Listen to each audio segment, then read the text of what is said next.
चाहिँ हामीहरू रिग्रेसन एनालिसिसमा जान्छौँ र यो रिग्रेसन गर्नको लागि चाहिँ मैले तपाईँहरूसँग एउटा डेटा सेट सेयर गरेको थिएँ होइन। त्यो डेटा सेटमा चाहिँ म तपाईँलाई त्यो इम्पोर्ट गर्न त तपाईँलाई आउँछ होला, गरि पनि सक्नुभयो होला होइन। यसमा म सर यो डेटा सेटको लेबलिङ नगरे हुनाले तपाईँहरूलाई भन्छु। सो यो डेटा सेटमा 5-7वटा भेरिएबल मात्रै छ। यो आइडी भनेको चाहिँ इन्डिभिजुअलको आइडी हो होइन। यो मैले आफै राखेको होइन, इम्पोर्ट गर्दाखेरि अटोमेटिक रूपमा लिएको हो है, अटोमेटिक रूपमा यो सफ्टवेयरले लिएको हो। तर यो सधैँभरि सही रूपमा लिन्छ यसले भन्ने छैन। जस्तो मेल भनेको चाहिँ यहाँ मेलको 2टा मात्रै क्याटेगोरी छ होइन। यहाँ मैले भ्यालुजमा त्यो दिएको छैन, तपाईँलाई दिन आउँछ होला होइन। यसमा गएर चाहिँ 1 भनेको मेल होइन, 1 भनेको चाहिँ मेल हो र 0 भनेको फिमेल हो भनेर दिन सक्नुहुन्छ तपाईँले। अस्तिदेखि गरिराख्नु भएको छ होला, 0 भनेको फिमेल हो भनेर दिन सक्नुहुन्छ। सो अब यसलाई चाहिँ नोमिनल भेरिएबल भनेर यसले अटोमेटिकल्ली लिएछ होइन। अब यहाँ नोमिनल भेरिएबलको ठाउँमा हामीले स्केल भेरिएबल राखेको भए पनि सबै ठाउँमा समस्या हुँदैन, तर कुन ठाउँमा समस्या हुन्छ म तपाईँलाई अहिले देखाउँछु। सो यो चाहिँ नोमिनल भेरिएबल हो होइन। यदि तपाईँले स्केल राख्नुभयो भने एक ठाउँमा चाहिँ समस्या हुन्छ, त्यो ठाउँमा तपाईँलाई देखाउँछु। एस भनेको चाहिँ म यहाँ लेबलमा लेख्छु होइन। एस भनेको चाहिँ यो इयर्स अफ एजुकेसन हो होइन, इयर्स अफ एजुकेसन हो, कति वर्ष पढ्या छ स्कुल भन्ने। त्यस्तै गरेर मेरिट भनेको चाहिँ के हो त भन्दा यो मेरिटको 2टा क्याटेगोरी छ है। त्यो पनि क्याटेगोरी तपाईँले यहीँ दिनुहोस्, मसँगै दिँदा पनि हुन्छ होइन। यो 1 भनेको चाहिँ मेरिड हो है, 1 भनेको चाहिँ मेरिड हो, 0 भनेको चाहिँ अनमेरिड हो, अनमेरिड। 1 भनेको मेरिड, 0 भनेको अनमेरिड है। यो चाहिँ के हो त मेरिटल स्ट्याटस हो, मेरिटल स्ट्याटस, बिहा गरेको छ कि छैन भन्ने है। यो एएसबी एबीसी भन्ने हामी युज गर्दैनौँ। यो भनेको चाहिँ यो लजिकल रिजनिङको स्कोर हो। यसलाई डिलिट गरिदिँदा पनि हुन्छ, तपाईँले यसलाई डिलिट गरिदिँदा पनि हुन्छ यो भेरिएबललाई। त्यसपछि एसएम पनि युज गर्दैनौँ हामी, एसएफ पनि युज गर्दैनौँ। यो भनेको मदरको एजुकेसन हो, फादरको एजुकेसन हो, यो 2टा पनि डिलिट गर्दै हुन्छ। तपाईँसँग छ भने डिलिट गर्दै हुन्छ होइन। अर्निङ्स भनेको चाहिँ अब यो अर्निङ्स चाहिँ स्केल भेरिएबल हो, यसले आफै स्केल लिएकै छ होइन, हामीले केही पनि चेन्ज गर्नु परेन। अब यो एक्सपिरियन्स भनेको चाहिँ के हो त भन्दा म लेबलिङ गर्छु, तपाईँले पनि गर्दा हुन्छ। एक्सपिरियन्स इन इयर्स हो, कति वर्ष काम गरेको छ उसले भन्ने है। अर्निङ्स भनेको चाहिँ के हो त, यो आवरली वेज रेट हो है, 1 घन्टामा कति पैसा कमाउँछ भन्ने आवरली वेज रेट। त्यस्तै क्याटेगोरी गभर्नमेन्ट भने हामी आज खासै युज गर्दैनौँ, यो अहिलेको लागि यो डिलिट गरिदिँदा पनि हुन्छ अथवा त्यही छाडिदिँदा पनि भयो। हामी अर्बन चाहिँ युज गर्छौँ होइन। यो अर्बन भनेको चाहिँ के हो त भन्दा त्यो कहाँ बस्छ भन्ने हो, प्लेस अफ रेसिडेन्स हो है। अब यसको 2टा भ्यालु छ, 2टा भ्यालु तपाईँलाई थाहा छैन, मलाई थाहा छ, त्यही भएर म यहाँ तपाईँलाई भन्छु। यसमा यो अर्बन भनेपछि जे यहाँ शब्द छ नि त्यसलाई 1 दिने हो कि। जस्तो हामीले म्यारिडमा के दियौँ त, म्यारिडलाई 1 दियौँ है, मेलमा के दियौँ त, मेललाई 1 दियौँ। सो यहाँ अर्बनमा 2टा क्याटेगोरी छ, त्यसो भए हुनाले म के गर्छु त 1 भनेको सहरी क्षेत्रमा बस्ने हो, अर्बन एड गर्ने, र 0 भनेको चाहिँ के हो त, यो चाहिँ रुरल हो। सो यो चाहिँ कहाँ बस्छ भन्ने हो। सो यो लग अर्निङ्स भन्ने मैले निकालेको हो, तपाईँहरूकोमा छैन होला। सो यसरी हामीले यहाँ चाहिँ के गर्यो त, यो भेरिएबल्सहरूको नेचर कस्तो छ, यसले के देखाउँछ भन्ने कुरो गऱ्यौँ। यी बाँकी सबै चिजहरू तपाईँले गरिसक्नु भएको छ। यहाँ एउटा कुरा चाहिँ हामी थप के सिक्छौँ भने यो मिजरमा चाहिँ अस्तिदेखि तपाईँले सिक्नु पनि भयो होला। यो के सही चिज राखेन, गलत चिज राख्यो भने त्यसले के असर पार्छ कि पार्दैन भन्ने कुरा हामी हेर्छौँ। जस्तो सपोज म एउटा गल्ती गर्छु है त, यहाँ म गल्ती के गर्छु भने यो एस भन्ने छ नि, यो एस भन्ने चाहिँ हाम्रो के हो त, एस भन्ने डेटा के हो त, यो इयर्स अफ एजुकेसन हो। तपाईँले डेटामा हेर्नुभयो भने है, डेटामा हेर्नुभयो भने यो एस भनेको चाहिँ के हो त, कति वर्ष पढ्या छ भन्ने हो, कति वर्ष स्कुल गएको छ, कति वर्ष 16 वर्ष पढ्या छ कि 14 वर्ष पढ्या छ, कति छ भन्ने हो। यसले यहाँ गल्तीले के गर्यो त, यो त हामीले सङ्ख्यामा नापेको भेरिएबल, तपाईँले कति क्लास पढ्नु भएको छ भने त सङ्ख्यामा आन्सर आउँछ नि त। यो स्केल भेरिएबल हुनुपर्ने है कि, यो स्केल भेरिएबल हुनुपर्ने, तर सफ्टवेयरले यसले गल्तीले चाहिँ नोमिनल भेरिएबल भनेर लिइराखेको छ। अब यसरी गल्ती लियो भने यसले केही फरक पार्छ कि पार्दैन, म तपाईँलाई अहिले देखाउँछु। सो यो डिस्कसनको बेसिक उद्देश्य चाहिँ के हो भने, अब हिजो अस्ति तपाईँले एउटा कोरिलेसन भन्ने पढ्नुभयो होला होइन। कोरिलेसनले के गर्छ त दुईटा भेरिएबल्सहरुको बीचमा रिलेसनशिप छ कि छैन भनेर देखाउँछ। जस्तो हामी कोरिलेसन निकाल्नको लागि के गर्छौं त एनालाइजमा गएर कोरिलेटमा जान्छौं हैन, अनि दुईटा मात्रै भेरिएबल छ भने बाइभेरिएट निकाल्छौं। जस्तो हामीले भनौं न हामीले दुईटा भेरिएबलको बीचमा कोरिलेसन निकालौं, रिसेट गरेर एउटा चाहिँ हामीले यो आवरली वेज रेट हैन, आवरली वेज रेट, अनि अर्को चाहिँ हाम्रो स्कुलिङ एस भन्ने कहाँ छ, एस भन्ने चाहिँ इयर्स अफ एजुकेसन हो है। सो एउटा आवरली वेज रेट, अर्को चाहिँ इयर्स अफ एजुकेसन, अर्थात् बढी पढ्दाखेरि बढी कमाइ हुन्छ कि हुँदैन त, अब यो निकालेर हेरौँ है त। सो ओके गर्नुभयो भने यसको रिजल्ट आउँछ र यहाँ कोरिलेसन चाहिँ कति आएको छ त, यो पियर्सन कोरिलेसन भन्ने तपाईले ब्याचलर्समा पढ्नु होला 0.415 आछ। सो 0.415 ले के देखाउँछ त भन्दा जस्तो कोरिलेसनको भ्यालु चाहिँ -1 देखि +1 सम्म हुन्छ हैन। प्लस भयो भने चाहिँ पोजिटिभ रिलेसन भन्ने देखाउँछ, माइनस भयो भने नेगेटिभ। 1 को नजिक भयो भने स्ट्रङ हुन्छ रिलेसनशिप, तर यो 1 को नजिक छैन। त्यसो भए हुनाले हामी के भन्न सक्छौं भने बढी पढ्दाखेरि बढी पैसा चाहिँ कमाइन्छ, तर बढी पढ्ने बित्तिकै धेरै बढी कमाइन्छ भन्ने ग्यारेन्टी चाहिँ हुँदैन, किनकि रिलेसनशिप विक छ। रिलेसनशिप पोजिटिभ छ तर विक छ है। यसरी कोरिलेसनले हामीलाई के देखाउँछ त इयर्स अफ एजुकेसन र वेज रेटको बीचमा सुल्टो सम्बन्ध छ कि उल्टो सम्बन्ध छ भन्ने देखाउँछ। तर यसले के देखाउँदैन भने तपाईले 1 वर्ष एक्स्ट्रा स्कुल पढ्ने हो भने तपाईले कति बढी कमाउनुहुन्छ, त्यो अंक त आउँदैन नि कोरिलेसनबाट हैन। सो कोरिलेसनले दुईटा भेरिएबल्सहरु पोजिटिभली रिलेटेड छ कि नेगेटिभली रिलेटेड छ भन्ने मात्रै देखाउँछ। तर अब आज हामी त्यस्तो टेक्निकमा जान्छौं जसले चाहिँ इयर्स अफ एजुकेसन र अर्निङ्सको बीचमा पोजिटिभ छ कि नेगेटिभ छ भन्ने त देखाउँछ नै, तर 1 वर्ष एक्स्ट्रा पढ्दाखेरि कति बढी कमाइन्छ भन्ने पनि देखाउँछ। सो त्यो न्यूमेरिकल एस्टिमेट चाहिँ दिन्छ, त्यसलाई हामी रिग्रेसन भनेर भन्छौं। सो अब रिग्रेसनले के काम गर्छ भन्ने कुरो त धेरै मान्छेलाई थाहा छ होला, यहाँ धेरै साथीभाइहरुलाई, तर पनि म 2-3 मिनेट यसमा खर्च गर्छु है। जस्तो हामीले वेज रेट हैन, wage rate equals to a plus b times years of education भनेर गर्यो। EDUC भनेर लेखे है मैले। EDUC भनेको चाहिँ इयर्स अफ एजुकेसन हो अहिलेको लागि। सो अब रिग्रेसनमा हामीहरु बेसिकली के गर्छौं त, रिग्रेसनमा बेसिकली के गर्छौं त भन्दा हामीले यस्तो रिलेसनशिपको न्यूमेरिकल आन्सर निकाल्छौं। न्यूमेरिकल आन्सर भनेको के हुन्छ त, यो a को भ्यालु र b को भ्यालु एस्टिमेट गर्ने हो। a को भ्यालु र b को भ्यालु एस्टिमेट गरिसकेपछि हामी यसलाई कसरी इन्टरप्रेट गर्न सक्छौं त भन्दा 1 वर्ष एक्स्ट्रा स्कुल पढ्ने हो, 1 वर्ष एक्स्ट्रा कलेज एटेन्ड गर्ने हो भने हाम्रो वेज रेट कतिले वृद्धि भएर जान्छ। सो b लाई हामी यहाँ कसरी इन्टरप्रेट गर्छौं त, b लाई कसरी इन्टरप्रेट गर्छौं त भन्दा if you go to college or school for 1 extra year, so जति पढ्नु भएको छ त्यसमा 1 वर्ष थप जानुभयो भने तपाईको अर्निङ चाहिँ कतिले बढ्छ per hour. So your earnings will increase by $B। अब B को आन्सर जति आउँछ नि, जस्तो B को आन्सर 5 आयो भने $5 ले बढ्छ पर आवर वेज रेट भन्ने देखाउँछ। सो रिग्रेसनमा हामीहरु बेसिकली के गर्छौं त भन्दा यस्तो खालको इक्वेशनको A र B को मान एस्टिमेट गर्छौं डेटाबाट, र एस्टिमेट गरिसकेपछि हामीहरु एजुकेसन एक्स्ट्रा लिने हो भने वेज रेट कतिले बढ्छ भन्ने कुरा व्याख्या गर्न सक्छौं। सो अब डेटामै जाउँ है। सो रिग्रेसन एस्टिमेट गर्नको लागि हामीहरु फर्स्ट ह्यान्डको रूपमा चाहिँ हिजो अस्ति तपाईले बनाउनु भएको चाहिँ स्क्याटर प्लटबाट सुरु गर्न सक्छौं। सो त्योभन्दा अगाडि मैले एउटा कुरा भने है त, अघि हामीले जबरजस्ती यहाँ हामीले क्याटेगोरी गल्ती राखेको थियो है। अस्ति अघिल्लो क्लासमा एकजना साथीले सोध्नु पनि भएको थियो क्वेशन हैन, जस्तो एस भनेको चाहिँ इयर्स अफ एजुकेसन हो, यो त अंकमा नापिन्छ, या फेरि नोमिनल भनेर राखेको छ सफ्टवेयरले। यसलाई स्केल बनाउनु र नोमिनलमै राख्नुमा के फरक हुन्छ त, हामीले नोमिनलमै राखि छोडेका छौं। यसले कोरिलेसन निकाल्नमा केही गल्ती गर्यो त गरेन, कोरिलेसन त निकाल्दियो यसले है। तर अब तपाईले देख्नुहुन्छ कोरिलेसन निकाल्दाखेरि केही पनि समस्या पर्दो रहन्छ है। तर अब हामी स्क्याटर प्लट बनाउँ, स्क्याटर प्लट बन्दाखेरि चाहिँ समस्या पर्छ, रिग्रेसन बनाउँदाखेरि समस्या पर्छ। सो अब हामी स्क्याटर प्लट बनाउँछौं है त। ग्राफ्समा जाने हैन, ग्राफ बिल्डरमा जाने है।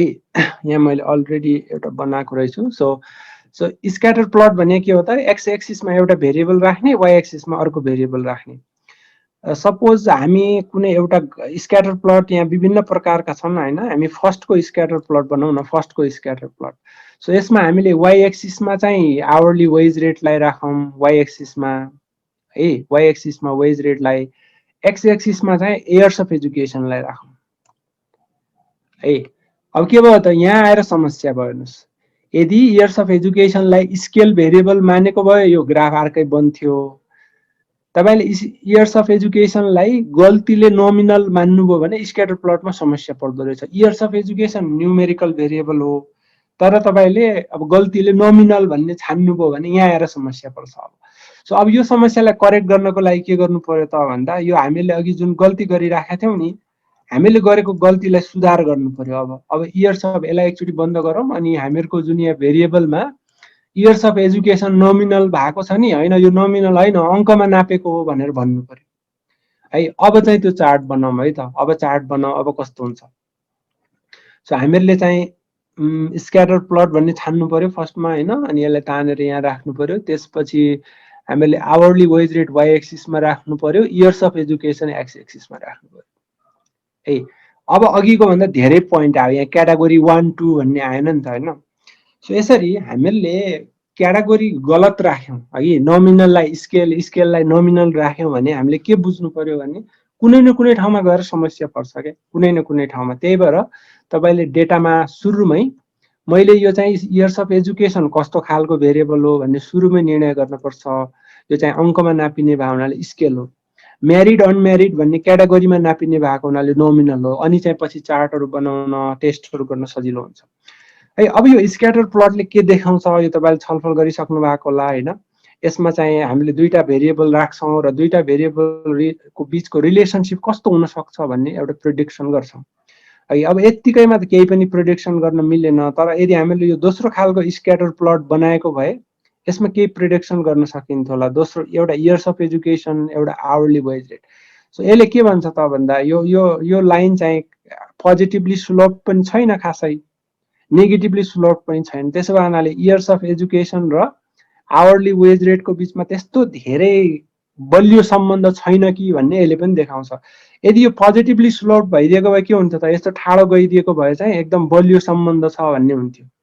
यस्तो नेगेटिभली स्लोप भइदिएको भए चाहिँ यो दुईटाको बीचमा उल्टो सम्बन्ध छ भन्ने हुन्छ। जस्तो एक्सपिरियन्सको सँग हेरौँ न, एक्सपिरियन्ससँग यो इयर अफ एजुकेसनलाई फालेर यहाँ एक्सपिरियन्स भन्ने राखौँ, कस्तो बन्छ। एक्सपिरियन्ससँग पनि खासै स्ट्रङ रिलेसनशिप चाहिँ छैन। सो यो चाहिँ ठाडो आयो कि लाइन, तेर्सो आयो कि डाउनवर्ड स्लोपिङ आयो, त्यसले के देखाउँछ त एउटा ब्रोड रूपमा रिलेसनशिप कस्तो छ भन्ने देखाउँछ। यहाँ चाहिँ क्लियरली भन्न सकिएन, ग्राफबाट क्लियरली भन्न सकिएन। अब ग्राफबाट सकिएन भने हामी के गर्छौँ त, रिग्रेसन निकाल्छौँ। सो रिग्रेसन निकाल्न सजिलो छ एसपीएसएसमा, तर त्यसलाई इन्टरप्रेट गर्ने तरिका जान्ने हो हामीले। जस्तो अब हामीले रिग्रेसन निकाल्नु पर्यो हैन, रिग्रेसन चाहिँ यो रिग्रेसन निकाल्नु पर्यो जहाँ वेज चाहिँ डिपेन्डेन्ट भेरिएबल छ हैन, वेज चाहिँ डिपेन्डेन्ट भेरिएबल छ। वेज चाहिँ एजुकेसनमा डिपेन्ड गर्छ भनेर हामीले भन्यौँ भने वेजलाई डिपेन्डेन्ट भेरिएबल मान्नु पर्यो, एजुकेसनलाई चाहिँ इन्डिपेन्डेन्ट भेरिएबल मान्नु पर्यो। सो अब एसपीएसएसमा यो कुरा सजिलैसँग एस्टिमेट गर्न सकिन्छ। एनालाइजमा जाने, रिग्रेसनमा जाने र लिनियर भन्ने अप्सन छान्ने। यहाँ थुप्रा खालका अप्सनहरू छन्, हामीले लिनियर रिग्रेसन चाहिँ गर्ने हो, लिनियर भन्ने अप्सन छान्ने। सो यसमा मेरो अलरेडी छ, म यसलाई क्लियर गर्छु। फर्स्टमा डिपेन्डेन्ट भेरिएबल चाहिँ मैले कसलाई मान्नु पर्यो त, आवरली वेज रेटलाई मान्नु पर्यो। इन्डिपेन्डेन्ट भेरिएबल चाहिँ कसलाई मान्नु पर्यो त भन्दा इयर्स अफ एजुकेसनलाई। सो मैले अल्टिमेटली के चाहिँ इस्टिमेट गर्न खोजिरहेको छु भने, मैले बढी पढेँ भने कति बढी कमाउँछु भन्ने अङ्क चाहिँ मलाई चाहिएको छ। त्यसो भएको हुनाले मैले डिपेन्डेन्ट भेरिएबल चाहिँ आवरली वेज रेट राख्छु, इन्डिपेन्डेन्ट भेरिएबल चाहिँ इयर्स अफ एजुकेसन राख्छु। सो अब यसमा सुरुमा तपाईले अरु थप केही पनि निकाल्नु परेन, सुरुमा चाहिँ सिधै ओके गर्दा हुन्छ। ओके गरिसकेपछि यहाँ दुई चारवटा कुराहरू यसले निकाल्छ है। यो फर्स्टमा चाहिँ यो भेरिएबल इन्टर रिमुभ भन्ने देखाउँछ, यसमा कुनै पनि तनाव नलिँदा हुन्छ अहिले। दोस्रोमा चाहिँ मोडेल समरी भन्ने देखाउँछ। सो मोडेल समरीमा यो आर स्क्वायरको भ्यालु निकाल्छ। सो आर स्क्वायरको भ्यालु अहिले हाम्रो इन्टरप्रेट गर्न सिक्छौँ। त्यसपछि एनोभा भन्ने टेबल देखाउँछ, यसलाई पनि इन्टरप्रेट गर्न सिक्छौँ। सो त्यसपछि हामीलाई मेन चाहिने भनेको के हो त, यो कोफिसिएन्टको टेबल हो। सो रिग्रेसनमा मेन चाहिने भनेको चाहिँ यो कोफिसिएन्टको टेबल हो। कोफिसिएन्टको टेबलमा हामीले अघि जुन इक्वेसन देखायो नि यो ए र बी को मान हुन्छ क्या त्यसमा। सो एजुकेसनसँग टाँसिएर आउने कोफिसिएन्ट भनेको बी को मान हो है, अनि कसैसँग पनि नटाँसिने भनेको ए को मान हो। सो अब यहाँनिर ए र बी को मान कहाँनिर हुन्छन् त भन्दा यहाँनिर अनस्ट्यान्डर्डाइज कोफिसिएन्ट भनेर दिएको हुन्छ। अनस्ट्यान्डर्डाइज कोफिसिएन्ट भन्ने दिन्छ तल। सो यो अनस्ट्यान्डर्डाइज कोफिसिएन्ट अथवा बी भन्ने नाममा दिन्छ यसले, बी भन्ने खोलनमा हेर्ने है। कन्स्ट्यान्ट चाहिँ 13.93 छ है। म यसलाई वर्डमा लेख्छु।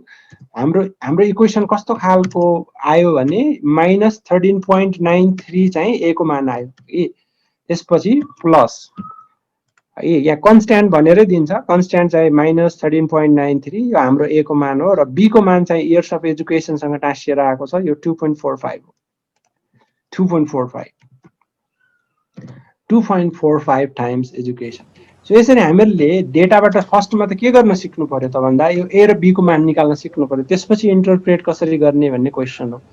सो मैले कसरी निकाल्ने भने त भन्दा एनालाइजमा जाने होइन, रिग्रेसनमा जाने, लिनियर अप्सन छान्ने, त्यसपछि यसलाई रिसेट गरेर फर्स्टमा डिपेन्डेन्ट भेरिएबल भने कस्तो भेरिएबल हो त जसको भ्यालु अर्को भेरिएबलमा डिपेन्ड गर्छ। सो हाम्रो वेज रेट चाहिँ डिपेन्डेन्ट हो किनकि वेज रेट चाहिँ एजुकेसनमा डिपेन्ड गर्छ। सो यसलाई डिपेन्डेन्टमा राख्ने अनि एजुकेसनलाई चाहिँ इन्डिपेन्डेन्ट भेरिएबलमा राख्ने अनि ओके गर्ने बित्तिकै आन्सर आउँछ है। आन्सर आइसकेपछि यी सबै टेबलहरू हामी 1 बाई 1 इन्टरप्रेट गर्न त सिक्छौँ, तर सबैभन्दा पहिला चाहिँ हामीहरू ए र बी को मान कहाँनिर आउँछ भनेर थाहा पाउनु पर्यो। ए र बी को मान चाहिँ कहाँनिर आउँछ त यो कोफिसिएन्ट भन्ने टेबलमा आउँछ, र कोफिसिएन्ट भन्ने टेबलमा कन्स्ट्यान्टको मान आउँछ र इयर्स अफ एजुकेसनको कोफिसिएन्ट आउँछ। यहाँबाट हामीले ए र बी को मान चाहिँ यतापट्टि राख्यौँ है। अब यहाँनिरसम्म तपाईँको केही क्वेसन छ भने सोध्नुहोस्, अनि म त्यसलाई कसरी इन्टरप्रेट गर्ने भनेर त्यता लाग्छु। अहिलेसम्म गरेकोमा केही क्वेसन छ, रिग्रेसन कसरी इस्टिमेट गर्ने, यसले के मेजर गर्छ, कतिखेर गर्ने कतिखेर नगर्ने भन्ने बारेमा केही क्वेसन छ तपाईँहरूको? च्याट बक्समा लेखिराख्दा पनि हुन्छ क्वेसन, मैले बीचमा एड्रेस गरौँला।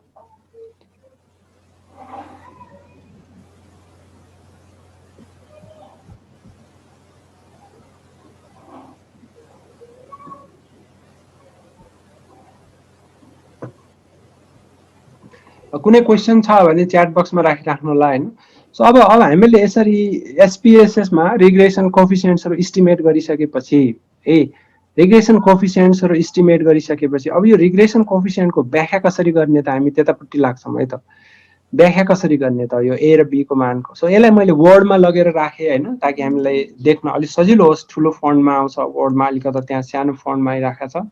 सो यो इक्वेसनलाई कसरी इस्टिमेट गर्ने त? सो यसमा हामीले ए र बी को मान चाहिँ जुन निकालेछौं एसपीएसएस बाट त्यसको इन्टरप्रिटेसन गर्नु पर्यो है। यसको इन्टरप्रिटेसन चाहिँ सधैँभरि गर्न पाइदैन है, त्यसमा म एकछिन पछाडी जान्छु। तर अहिले चाहिँ इन्टरप्रिटेसन गर्नै पर्यो भने कसरी गर्ने त है?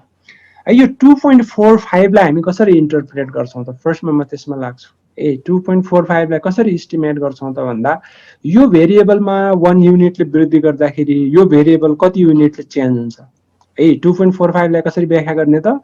यतापट्टिको भेरिएबलमा 1 युनिटले वृद्धि हुँदाखेरि यतापट्टिको भेरिएबल कति युनिटले चेन्ज हुन्छ। चेन्ज हुन्छ किन त भन्दा कहिले बढ्न पनि सक्छ, यो कहिले घट्न सक्छ।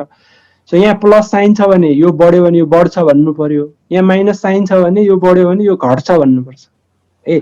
सो अहिले प्लस साइन छ, त्यसो भए हुनाले हामी यसलाई कसरी व्याख्या गर्छौं त भन्दा यदि एजुकेसन 1 वर्षले वृद्धि हुने हो भने है, if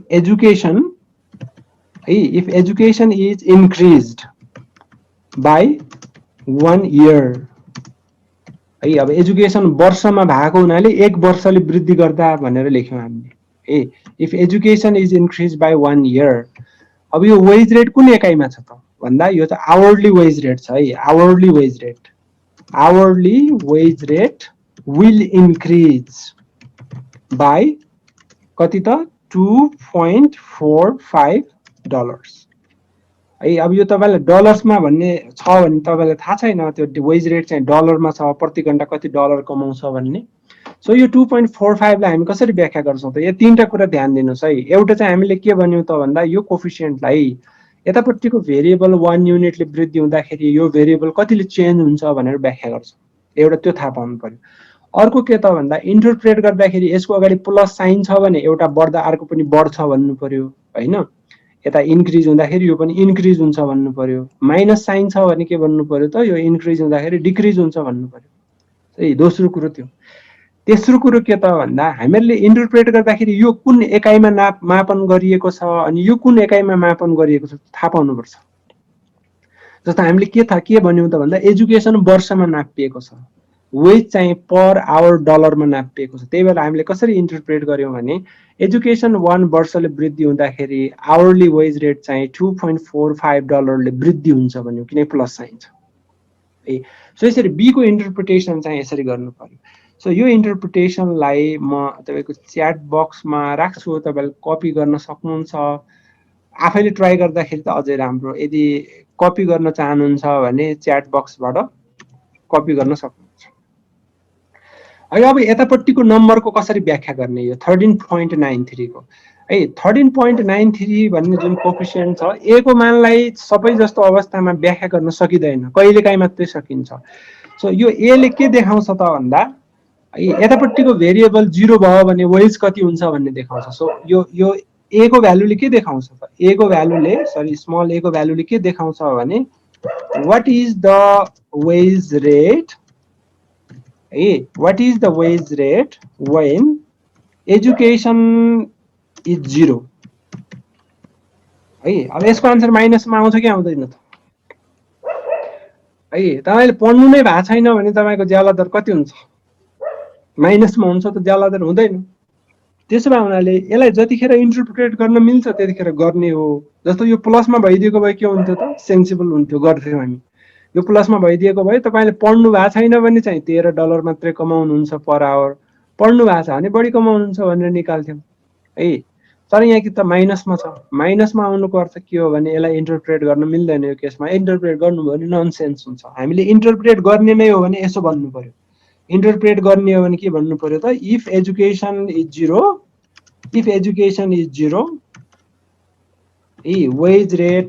wage rate hourly wage rate हो है। यो वेज रेट इज -13.93 अब यस्तो भनेर व्याख्या गर्न मिल्छ त मिल्दैन।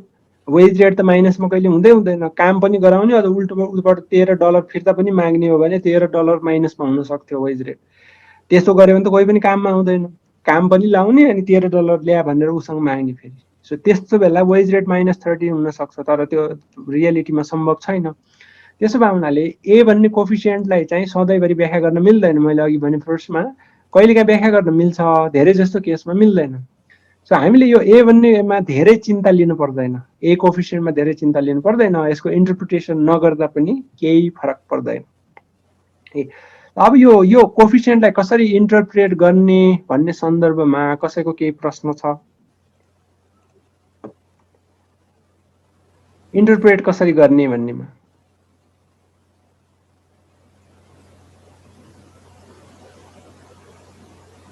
कसैको छ भने सोधिहाल्नुहोस् है। पछि चाहिँ अब लास्टमा फेरि बिर्सिसकिन्छ यतापट्टिको, फेरि रिभाइज गर्नुपर्ने हुन्छ। सो अब यसरी तपाईले एउटा चाहिँ गर्नुभयो हैन। अब तपाईले अर्को गरेर हेर्नुस् है त, अर्को गरेर हेर्नुस्। जस्तो तपाईले चाहिँ अब एक्सपिरियन्ससँग निकाल्नुस् है त। अहिले एजुकेसनसँग निकाले मैले, अब तपाईले के गर्नु त एक्सपिरियन्ससँग निकाल्नुस्। यसको लागि कहाँ जानु पर्यो त रिग्रेसनमा लिनियरमा जानु पर्यो। अब यो भेरिएबललाई तपाईले आउट गरेर यहाँ चाहिँ एक्सपिरियन्स भन्ने लानु पर्यो है। अब कति फरक पर्छ ओके गरौँ। यसको रिजल्ट कति फरक पर्यो त, कन्स्ट्यान्ट पनि पोजिटिभ आयो हैन। यो चाहिँ 0.24 आयो। म यसलाई पनि अब यहाँ इक्वेसनमा लेख्छु है त, इक्वेसनमा लेख्छु। यो चाहिँ कति आयो त आन्सर एक्सपिरियन्ससँग भने 15.55 र 0.24 ए 15.55 यो चाहिँ 15.55 आयो। 15.55 र यतापट्टिको चाहिँ 0.24 आयो है। 0.24 अनि यो चाहिँ के हो त हाम्रो एक्सपिरियन्स हो। अब यसको व्याख्या कसरी गर्ने होला त भन्दा अघिको जस्तै हो है। 0.24 लाई कसरी व्याख्या गर्ने त भन्दा if experience increases by 1 year, किनकि एक्सपिरियन्स पनि वर्षमा नापिएको छ है, त्यही भएर 1 इयरले एक्सपिरियन्स वृद्धि हुँदाखेरि hourly wage rate will increase by कति त $0.24. सो 0.24 लाई त्यसरी व्याख्या गर्नु पर्यो। एक्सपिरियन्स हो 1 वर्षले बढ्दाखेरि आवरली वेज रेट चाहिँ $0.24 ले वृद्धि हुन्छ भनेर व्याख्या गर्नु पर्यो। प्लसमा आएको हुनाले एक्सपिरियन्स बढ्दाखेरि यो पनि बढ्छ भनेर भन्यो। माइनसमा आएको भए के हुन्थ्यो त, एक्सपिरियन्स बढ्दाखेरि यो घट्छ भनेर भन्थ्यो। सो अब यहाँ चाहिँ 15 लाई व्याख्या गर्न मिल्छ कि, किनकि सेन्सेबल हुन्छ। अब यो 15 लाई व्याख्या गर्न सक्छौं। If you have no experience अथवा इफ एक्सपिरियन्स इज 0, तपाईले कामै गर्नु भएको छैन, फ्रेश मान्छे हुनुहुन्छ भने तपाईको चाहिँ आवरली वेज रेट कति हुन्छ त? Hourly wage rate is $15.55. अघि हामीले व्याख्या गर्न मिल्दैन भन्यौं, यहाँ मिल्छ भन्यौं, किन होला त? किनकि यहाँ चाहिँ इकोनोमिकली सेन्सेबल हुन्छ। भनेको एक्सपिरियन्स छैन भने तपाईको ज्याला पोजिटिभमा हुन सक्छ नि त हैन। एक्सपिरियन्स छैन भने त 0 ज्याला हुने त हैन। सो माइनसमा आइदिएको भए चाहिँ भन्न सकिन्थेन।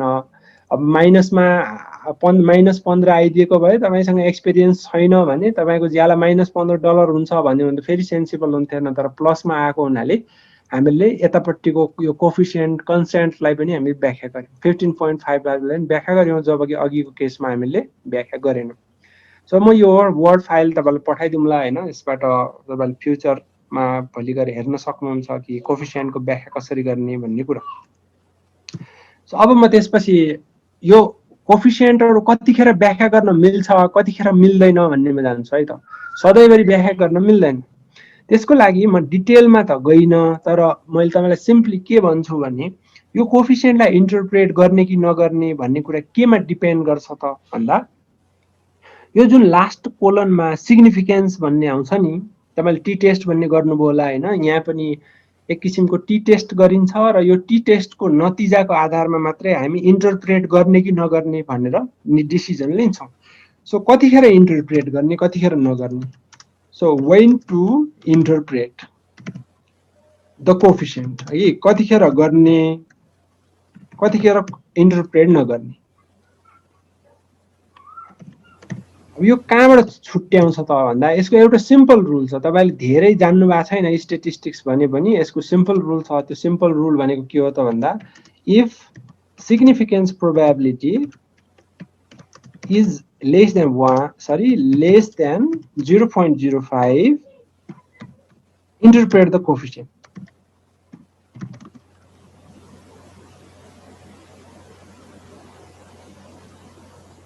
कतिखेर मात्रै व्याख्या गर्ने त, जतिखेर प्रोबेबिलिटी लेस देन 0.05 छ। सो जहिले पनि फर्स्टमा हाम्रो आँखा प्रोबेबिलिटीमा जानुपर्छ अबदेखि, अनि मात्रै इन्टरप्रिटेसनमा जानुपर्छ। अब अघिको तालिकामा हेरौँ है त। अघिको तालिकामा हामीहरुको एक्स कन्स्ट्यान्टको प्रोबेबिलिटी कति छ त भन्दा 0.05 भन्दा सानो छ। सो इन्टरप्रेट गर्न मिल्यो कन्स्ट्यान्टलाई। एक्सपिरियन्सलाई गर्न मिल्यो कि मिलेन भन्दा एक्सपिरियन्सको प्रोबेबिलिटी 0.08 छ। है, हाम्रो रुल के हो त, 0.05 भन्दा सानो छ भने अनि मात्र इन्टरप्रेट गर्ने। सो यो केसमा हामीहरु एक्सपिरियन्सको कोफिसिएन्ट इन्टरप्रेट गर्न पाउँदैनौं। सो यस्तो बेला हामी के भन्छौं भने एक्सपिरियन्स इज नट सिग्निफिकेन्ट। है, यस्तो बेला हामी के भन्छौं त, if probability is greater than 0.05, है, we say that the variable is not significant. The variable is not significant भनेर हामी लेख्छौं। अघिको जस्तो इन्टरप्रेट गर्दैनौं। सो यो त मैले तपाईलाई कसरी गर्ने भने सिकाउनको लागि हो, तर प्रोबेबिलिटी नहेरिकन यो गर्नु हुँदैन। फर्स्टमा हाम्रो आँखा प्रोबेबिलिटीमा जानुपर्छ। यदि प्रोबेबिलिटी 0.05 भन्दा ठूलो छ भने हामीहरु त्यतिखेर इन्टरप्रेट गर्दैनौं।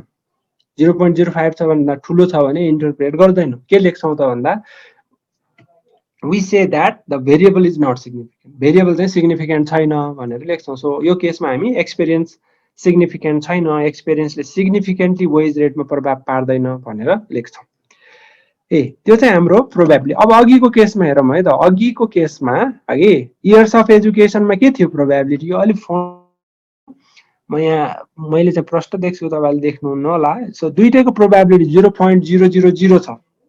ए दुईटैको प्रोबेबिलिटी 0.00 छ। सो यस्तो बेला हामीले इयर्स अफ एजुकेसन चाहिँ इन्टरप्रेट गर्न मिल्छ। इयर्स अफ एजुकेसन इन्टरप्रेट गर्न मिल्छ किनकि यसको प्रोबेबिलिटी 0.05 भन्दा सानो छ, जबकि एक्सपिरियन्सलाई इन्टरप्रेट गर्न मिलेन किनकि यसको प्रोबेबिलिटी 0.05 भन्दा ठुलो छ। अब यो कन्स्ट्यान्टलाई चाहिँ हामी इन्टरप्रेट गर्न मिल्दैन भन्यौँ अघि, हाम्रो प्रोबेबिलिटी जति भए पनि मिलेन के, यो माइनसमा आएको भएर है।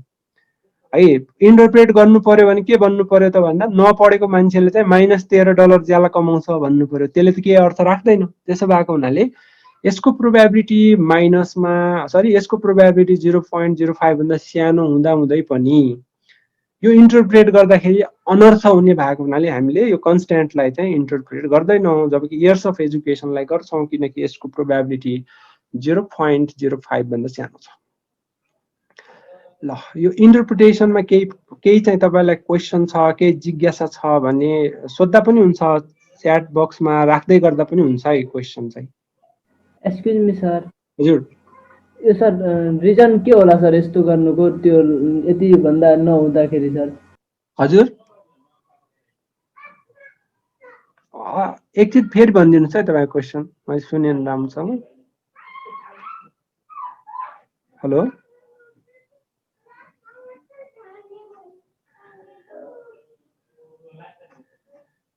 एकचोटि फेरि भनिदिनुहोस् है क्वेसन।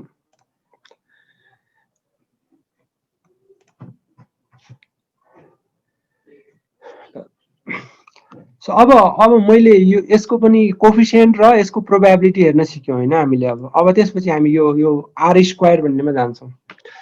सो अब आर स्क्वायर भन्ने तपाईँले ब्याचलर्समा अथवा मास्टर्स पढ्नु भएको छ भने मास्टर्समा आर स्क्वायर भन्ने निकाल्न सिक्नु भएको होला होइन। एसपीएसएसले पनि आर स्क्वायर रिपोर्ट गर्छ।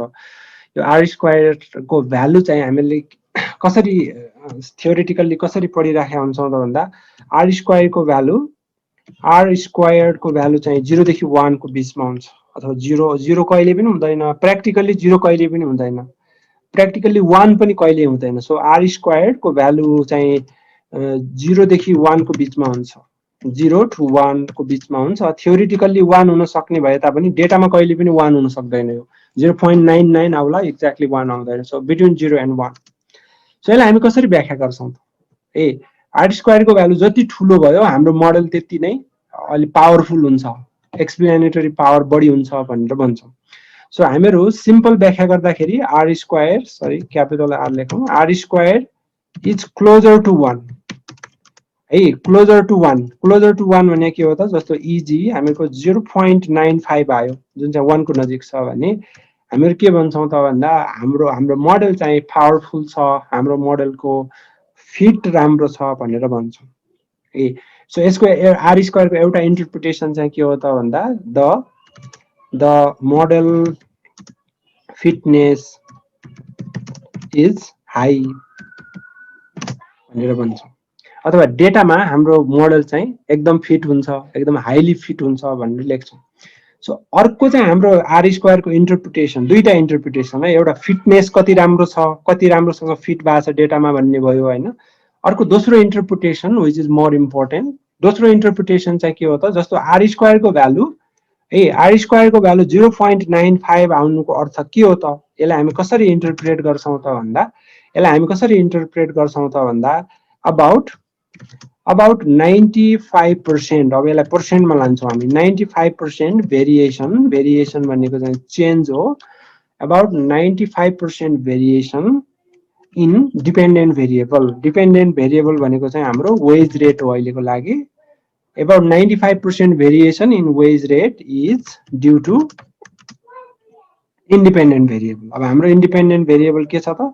अब हाम्रो जे छ त्यही भन्नु पर्यो। अहिले चाहिँ यो हाइपोथेटिकल भ्यालु हो 0.95, कति हो ठ्याक्कै थाहा छैन। यहीँको भ्यालु ल्याउँ है त। अब यहीँको भ्यालु ल्याउँ, यहाँ कति छ त? हाम्रो आर स्क्वायरको भ्यालु चाहिँ हाम्रो एक्सपिरियन्ससँग चाहिँ 0.06 मात्रै छ है। अब यतापट्टि हाम्रो एजुकेसनसँग कति छ त भन्दा 0.17 छ है, 0.17 छ। अब यही राखौँ न त, आर स्क्वायरको भ्यालु 0.17 भयो भने यसलाई कसरी व्याख्या गर्ने? आर स्क्वायर 0.17 भयो भने के भन्नु पर्यो त? यसलाई पर्सेन्टमा लानु पर्यो। About 17% variation in wage rate is due to के लेख्नु पर्यो त? Education. Due to variation in education भन्दा पनि हुन्छ, ड्यू टु एजुकेसन भनेर भन्नु पर्यो। एन्ड द रेस्ट भनेको बाँकी, बाँकी कति बच्यो त 100 मा 17% घटाउने हो भने कति बच्छ, कति बच्छ त 17% घटायो भने 83% बच्छ होला हैन। And the rest 83% is due to other factors. यसरी हामीले व्याख्या गर्छौँ है। 0.17 आयो भने त्यसको व्याख्या कसरी गर्छौँ त हामी, हाम्रो वेज रेटमा हुने चेन्ज जति पनि छ, वेज रेटमा हुने चेन्ज मध्ये 17% चेन्ज मात्रै एजुकेसनको कारणले गर्दाखेरि हो। 17% मात्रै चेन्ज एजुकेसनको कारणले गर्दाखेरि हो। वेज रेटमा हुने बाँकी चेन्ज चाहिँ एजुकेसन बाहेकको अन्य चिजले हो, एजुकेसन बाहेकको अन्य चिजले हो भनेर हामीहरू यसरी व्याख्या गर्छौँ। सो अब आर स्क्वायरको भ्यालु 0.17 भयो भने हाम्रो मोडल त्यति राम्रो हुँदैन, किनकि हामीले वेज रेटमा हुने चेन्जलाई क्याप्चर गर्न सकेनौँ कि जम्मा 17% चेन्ज मात्रै क्याप्चर गर्न सक्यौँ। वेज रेट त अरू कारणले बढी चेन्ज हुँदो रहेछ, हामीले एजुकेसनले चेन्ज हुन्छ भनेर मान्यौँ, तर एजुकेसनले खासै चेन्ज गर्दो रहेनछ। सो यसरी आर स्क्वायरको भ्यालुलाई हामीहरू एउटा चाहिँ फिटनेस कति राम्रो छ भनेर व्याख्या गर्छौँ, अर्को चाहिँ डिपेन्डेन्ट भेरिएबलमा आउने चेन्जलाई इन्डिपेन्डेन्ट भेरिएबलले कति एक्सप्लेन गर्न सक्छ, कति व्याख्या गर्न सक्छ भनेर व्याख्या गरिन्छ। त्यसको लागि यसलाई पर्सेन्टमा लाने र त्यति पर्सेन्ट चेन्ज चाहिँ इन्डिपेन्डेन्ट भेरिएबलको कारणले गर्दाखेरि हो भनेर भन्यो। अब यहाँ 0.17 मात्रै आउनुको अर्थ के होला भने वेज रेट धेरै चिजमा डिपेन्ड गर्छ। जस्तो वेज रेट केमा डिपेन्ड गर्छ त, वेज रेट तपाईँले कति पढ्नु भएको छ त्यसमा डिपेन्ड गर्छ, तपाईँको अनुभव कति छ त्यसमा डिपेन्ड गर्छ, तपाईँ सरकारी जागिरी हो कि प्राइभेट जागिरी हो त्यसमा डिपेन्ड गर्छ, तपाईँ कहाँ काम गर्नुहुन्छ, तपाईँ काम गर्ने ठाउँमा कति जोखिम छ, जोखिमयुक्त काम गर्नुहुन्छ कि जोखिम नभएको काम गर्नुहुन्छ, धेरै चिजले डिटरमाइन गर्छ नि त। हामीले जम्मा एजुकेसन मात्रै राख्यौँ, त्यही भएर कम आएको। सो यसरी कम आयो भने हामीले चाहिँ राम्रोसँग एक्सप्लेन गर्न सकेनौँ वेज रेटलाई, त्यही भएर हाम्रो मोडल राम्रो छैन, यसले चाहिँ राम्रोसँग प्रिडिक्ट गर्न सक्दैन वेज रेटमा हुने चेन्ज भनेर भनिन्छ। सो यसमा कसैको केही जिज्ञासा छ, क्वेसन छ भने च्याट बक्समा लेख्दा हुन्छ, केही पनि अप्ठ्यारो नमान्नु क्वेसन सोध्न। कसै केही जिज्ञासा छ सोध्दा पनि हुन्छ, च्याट बक्समा राख्दा पनि भयो। सर यो यदि आर स्क्वायर तपाईँको कम आयो भने के त्यो रिसर्च राम्रो भएन भन्ने इम्प्याक्ट जान्छ त? हो, आर स्क्वायर कम आउनुको अर्थ के हो भने जस्तो तपाईँले अब जस्तो भनौँ न इक्जाम्पलको लागि परीक्षामा राम्रो नम्बर कसरी आउँछ भनेर कसैले सोध्यो, तपाईँले चाहिँ धेरै सुतेर आउँछ भन्नुभयो भने तपाईँको आन्सरले त्यति धेरै रिलायबिलिटी बोक्दैन हैन, किनकि धेरै सुत्दाखेरि चाहिँ परीक्षामा धेरै नम्बर वृद्धि हुँदैन। सो यसको अर्थ के हो भने तपाईँले आन्सर दिँदाखेरि सबै कुरोलाई ख्याल राख्नु भएको छैन। परीक्षामा नम्बर कसरी बढी आउँछ त भन्दा तपाईँले कति पढ्नु भएको छ त्यसले गर्दाखेरि आउन सक्छ है। तपाईँले कस्तो स्कुल पढ्नु भएको छ, प्राइभेट स्कुल पढ्नु भएको छ कि गभर्नमेन्ट स्कुल पढ्नु भएको छ त्यसले डिटरमाइन गर्छ हैन। त्यसै तेस्रो केले डिटरमाइन गर्न सक्छ भने तपाईँले डाइट कतिको खानुहुन्छ त्यसले डिटरमाइन गर्न सक्छ। चौथो चाहिँ तपाईँको बेसिक इन्टेलिजेन्सको जुन हामी एप्टिच्युड भन्छौँ त्यो कस्तो छ त्यसमा डिपेन्ड गर्न सक्छ। सो यदि सबै भेरिएबल तपाईँले इन्क्लुड गरेर परीक्षामा नम्बर आउनको लागि तपाईँ कस्तो स्कुलमा पढ्नुहुन्छ त्यसले प्रभाव पार्न सक्छ, तपाईँ कतिको इन्टेलिजेन्ट हुनुहुन्छ त्यसमा त्यसले प्रभाव पार्न सक्छ, तपाईँ दिनमा कति घन्टा पढ्नुहुन्छ त्यसले प्रभाव पार्न सक्छ भनेर आन्सर दिएको भए के हुन्थ्यो त तपाईँको आन्सर बढी भ्यालिड हुन्थ्यो। अब तपाईँले बढी सुत्दाखेरि बढी नम्बर आउँछ भन्नुभयो भने तपाईँले परीक्षाको मार्क्सलाई राम्रोसँग एक्सप्लेन गर्न सक्नु भएन। सो तपाईँको मोडल चाहिँ त्यतिखेर पुवर हुन्छ। अब त्यो पुवर मोडललाई कसरी राम्रो बनाउने त भन्दा तपाईँले अरू भेरिएबलहरू परीक्षामा बढी नम्बर के कारणले आउँछ होला भनेर अरू नम्बर अरू भेरिएबललाई पनि कन्सिडर गर्नु पर्यो, अरू भेरिएबल पनि तपाईँको उत्तरमा राख्नु पर्यो हैन। अनि तपाईँले बढी एक्सप्लेन गर्न सक्नुहुन्छ। यहाँ पनि के त भन्दा अब ज्याला बढी कसरी कमाइन्छ भन्यो भने बढी पढेर कमाइन्छ मात्रै भन्यो भने कम्प्लिट भएन नि त उसको उत्तर, किनकि बढी ज्याला त अरू कारणले पनि हुनसक्छ। जस्तो जोखिमयुक्त काम गर्यो भने बढी ज्याला हुन सक्छ हैन। अब अफिसभित्र सुतेर काम गर्नु र बाहिर रोडमा गएर सफा गर्नु भनेको त रोडमा गएर सफा गर्ने जोखिमयुक्त काम हो। सो बढी वेज रेट हुनसक्छ विदेशतिर, नेपालमा त छैन हैन। त्यस्तै गरेर अब तपाईँको इन्टेलिजेन्टको कतिको इन्टेलिजेन्स छ त्यसले पनि डिटरमाइन गर्न सक्छ। त्यस्तै गरेर तपाईँले कुन विषय पढ्नु भएको छ, स्टेटिस्टिक्स पढ्नु भएको छ कि छैन, मेजर नेपाली पढे हो कि साइन्स पढे हो त्यसले पनि त वेज रेट डिफरेन्स हुन्छ नि हैन। सो त्यो पनि त्यसले पनि प्रभाव पार्न सक्छ। यो सबै चिज इन्क्लुड गरेपछि आर स्क्वायर अनि हाई आउने हो। अदरवाइज एउटा मात्रै आन्सर राख्यो, एउटा मात्रै भेरिएबल राख्यो भने त त्यो त पर्फेक्ट हुँदैन, त्यतिखेर आर स्क्वायर लो आउँछ। सर अनि मल्टिपल जस्तो मेरो 4-5 वटा इन्डिपेन्डेन्ट भेरिएबल छ हैन, अनि एउटा डिपेन्डेन्ट भेरिएबल छ भने अब त्यो सबैको लो जस्तो इच एन्ड एभ्री भेरिएबल गरेर 100 बनाउने हो कि के हो सर? त्यसमा म जाँदैछु, मल्टिपलमा चाहिँ म जाँदैछु। अहिले मैले एउटा भेरिएबल मात्रै राखेँ हैन। हजुर हजुर। अब म मोर देन 1 भेरिएबल राखेर कस्तो हुन्छ म तपाईँलाई भन्छु। Okay sir, thank you. ल अब चाहिँ उहाँले अहिले क्वेसन रेज गरे जस्तै हामी के गर्छौँ भने अहिले त हाम्रोको आन्सर कम्प्लिट भएन है। अब हामी यस्तो अझै राम्रो बनाउन खोज्छौँ कि हाम्रो वेज रेटलाई अलि राम्रो तरिकाले एक्सप्लेन गर्न सिक्छौँ। अब हामी के भन्छौँ त भन्दा अब एजुकेसनले मात्रै डिटरमाइन गर्ने होइन है, वेज रेट त एजुकेसनले पनि गर्छ हैन, एजुकेसनले पनि गर्छ हैन, अर्को चिजले पनि गर्छ भनेर हामी तर्क राखौँ है त। अब एजुकेसन अनि म यसलाई B2 भन्ने राख्छु। अघि एउटा मात्रै B थियो, अब दुईटा B हुन्छ यहाँ, B1 B2। अब म के गर्छु त एक्सपिरियन्सले पनि त प्रभाव पार्छ नि भनेर भन्छु। अब यस्तो खालको इक्वेसन हामी इस्टिमेट गर्छौँ। एउटा भन्दा बढी भेरिएबल भएको हुनाले यसलाई मल्टिपल रिग्रेसन भनिन्छ। अघिकोलाई सिम्पल रिग्रेसन भनिन्थ्यो जुन तपाईँले BBS अथवा ब्याचलर लेभलमा सुन्नु भएको पढ्नु भएको होला। अब SPSS मा यस्तो खालको रिग्रेसन इस्टिमेट गर्न एकदम इजी छ। अघिकै ठाउँमा जाने हो हैन, अघिकै ठाउँमा जाने हो। अघिकै ठाउँमा भनेको हामी रिग्रेसनमा गएको थियौँ, लिनियरमा गएको थियौँ हैन। अब यहाँ एउटा भेरिएबल थपिदिने मात्रै हो कि, तपाईँले केही गर्नु परेन।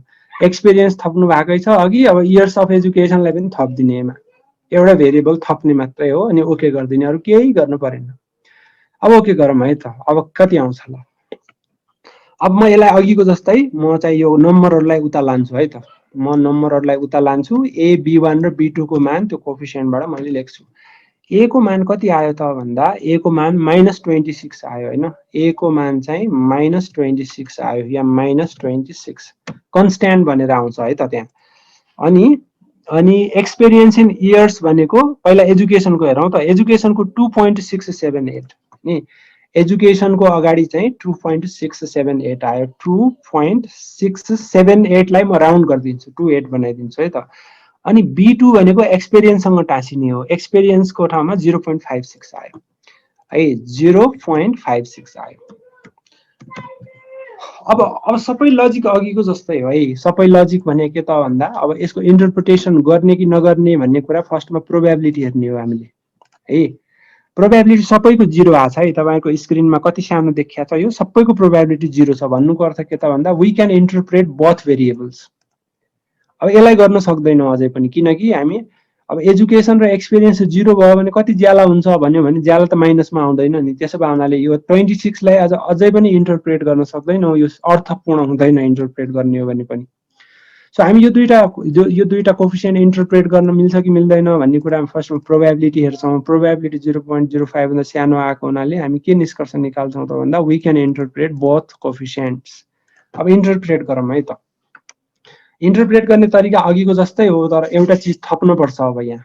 अब फर्स्टमा एजुकेसनको गरौँ है त। If education increases by 1 year है, इयरमा नापिएको छ नि त एजुकेसन, त्यही भएर 1 इयरले वृद्धि हुँदा भनेर भन्यो। आवरली वेज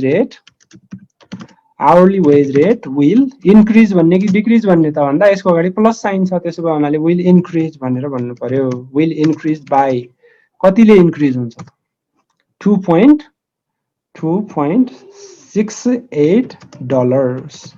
अघि यस्तो त अघि पनि लेखेका थियौँ, तर यहाँ अब एउटा चिज थप्नुपर्छ, अदर थिङ्स रिमेनिङ कन्स्ट्यान्ट भन्ने थप्नुपर्छ। अब मल्टिपल रिग्रेसनमा कन्स्ट्यान्ट। ल सो हामीले कसरी व्याख्या गर्यौँ त भन्दा व्याख्या गर्ने तरिका अघिकै हो। एजुकेसन 1 वर्षले वृद्धि हुँदाखेरि ज्याला दर चाहिँ 2.68 डलरले बढ्छ भनेर लेख्यौँ, तर एउटा चिज थप्यौँ, अदर थिङ्स रिमेनिङ कन्स्ट्यान्ट भनेर थप्यौँ। अब एक्सपिरियन्सको पनि त्यसै गरेर गरौँ है। म सजिलोको लागि यसलाई कपी गर्छु हैन, ताकि टाइप गर्न नपरोस्। सरी, यसलाई सबैलाई कपी गर्छु र तल पेस्ट गर्छु अनि त्यसैमा चेन्ज गरिदिन्छु है त। सो अब एक्सपिरियन्सको लागि चाहिँ के भन्नु पर्यो त, if experience increases by 1 year hourly wage rate will increase भन्ने कि डिक्रिज भन्ने त भन्दा यसको अगाडि पनि प्लस साइन छ, त्यसो भए विल इन्क्रिज भन्नु पर्यो बाई कति छ त 0.056। यहाँ चाहिँ 0.056 डलर्स भन्नु पर्यो। अदर थिङ्स रिमेनिङ सेम भनेर पनि भन्नु पर्यो। एक्सक्युज मी सर 0.56 मात्रै हो सायद सर। ए पक्नु है त, त्यताबाट मैले राख्दाखेरि गलत गरेँ। यस सर, हजुर सर, कपी गर्दा 0.56 हो, धन्यवाद है। 0.56 हो है त, 0.56 हो, यहाँ पनि 0.56 हो। के भन्नु पर्यो त भन्दा एक्सपिरियन्स 1 वर्षले बढ्दाखेरि आवरली वेज रेट अथवा प्रति घण्टाको ज्याला चाहिँ 0.56 डलरले बढ्छ भन्नु पर्यो। तर एउटा भन्दा बढी भेरिएबल हुने बित्तिकै हामीले के टाँस्नुपर्छ त, जहिले पनि झुन्ड्याउनु पर्छ यो other things remaining same, other things remaining same. यो भने के हो भने एक्सपिरियन्स नबढिकन अथवा एक्सपिरियन्स जस्ताको तस्तै छ, एजुकेसन मात्रै बढ्यो भने त्यसले कति वृद्धि गर्छ भनेको के। अदर थिङ्स रिमेनिङ सेम भने के हो त, एक्सपिरियन्समा केही पनि चेन्ज छैन, तपाईले एजुकेसन मात्रै बढाउनु भयो भने कति बढ्छ ज्याला।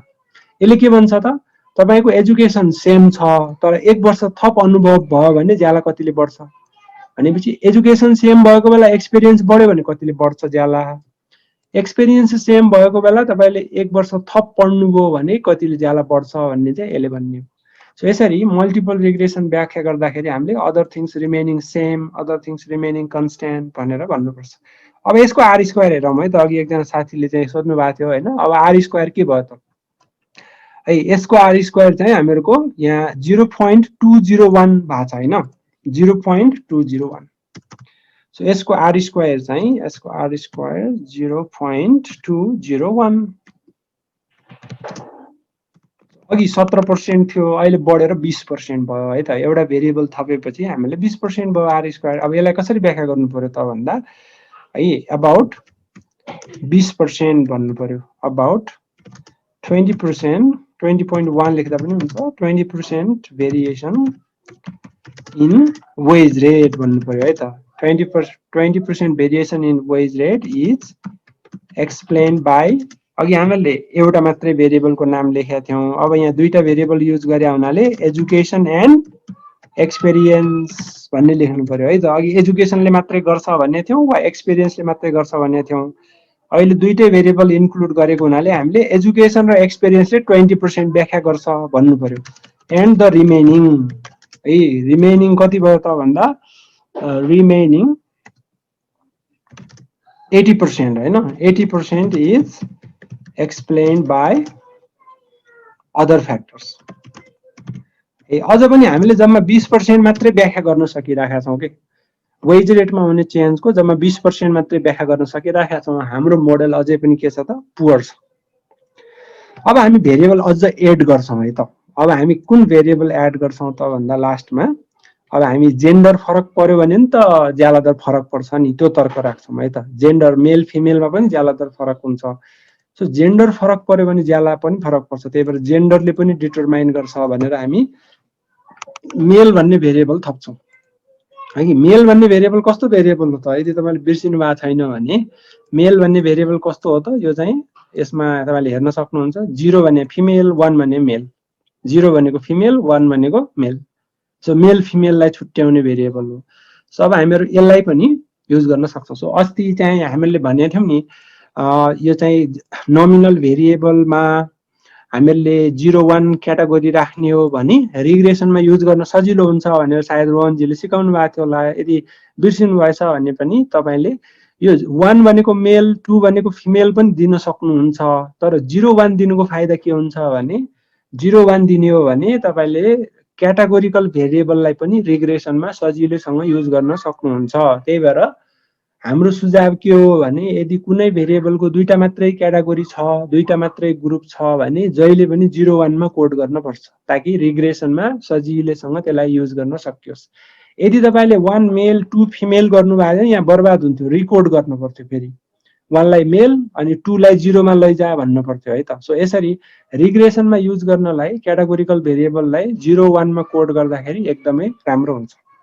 अब हामी यो 0-1 मा कोड गरेको नोमिनल भेरिएबललाई पनि अस्ति रोहनजीले चाहिँ नोमिनल भेरिएबलको मिन, स्ट्यान्डर्ड डेभिएसन केही पनि निकाल्न मिल्दैन भन्नुभएको थियो होला होइन। तर यसलाई रिग्रेसनमा युज गर्न मिल्छ। रिग्रेसनमा चाहिँ युज गर्न मिल्छ। हामी यसलाई थप्छौँ अब अघिको केसमा।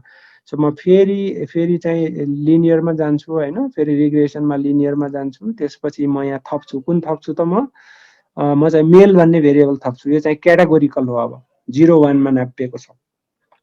अब ओके गर्छु है त। अब ओके गरेपछि आर स्क्वायर कति पुग्यो त भन्दा, एक्सक्युज मी सर हजुर सरी सर, एउटा त्यहाँनिर कन्फ्युजन भयो। हजुरकोमा मेल मात्रै आउनु भएको छ, मेरोमा जेन्डर आउनु भएको छ सर। तपाईले मेललाई जेन्डर भन्ने लेख्नु भयो होला, नत्र त आउँदैन। कि हाम्रो रोहनजीले चेन्ज गर्नु भएको छ नाम? जेन्डर भित्र मेल फिमेल दुईटा छन् सर। सर मैले अघि चेन्ज गरेको छु त्यो चाहिँ। ए त्यो तपाईँकोमा चाहिँ रोहनजीले चेन्ज गर्नु भएको रहेछ। त्यस तपाईँले जेन्डर छान्नु पर्ने भयो है त, त्यहाँ नाम चेन्ज गर्नु भएको रहेछ उहाँले डेटामा। सो यसको ठाउँमा जेन्डर भन्ने छ होला हैन, यहाँ पनि जेन्डर लेख्नु भएको छ होला उहाँले। जस यही भेरिएबल छान्नु न, त्यसको पनि दुईटा क्याटेगोरी छ। ल अब आर स्क्वायर कति पुग्यो त भन्दा हामीहरूले 24% पुग्यो। अघिको भन्दा अझै राम्रो भयो है त। यो राम्रो भयो किनकि हामीले 24% चाहिँ चेन्ज व्याख्या गर्न सक्यौँ।